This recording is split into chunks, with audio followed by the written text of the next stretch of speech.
whatever flavors you like, but it's going to have some apple cider vinegar in it.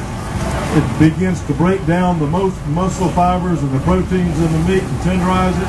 It'll add flavor to the ribs, and it adds something for the rub to stick to. What I recommend doing is start off prepping these ribs by spraying them down with apple cider vinegar.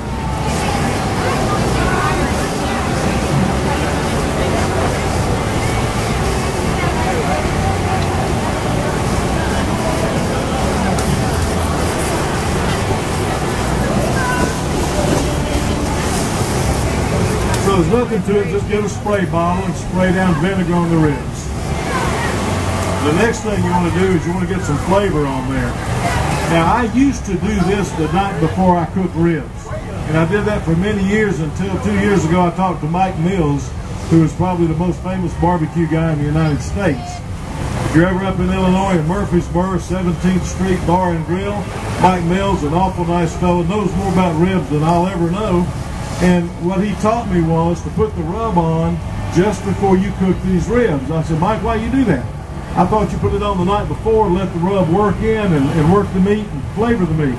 He said, what is the most heavy ingredient in your rub? And I said, well, you know, what would you think? In anybody's rub, what are you going to put in more than anything else? Anybody? Pepper. Salt. That's exactly right. What does salt do when you put it on meat? What you do, that's right. It draws the moisture out of it.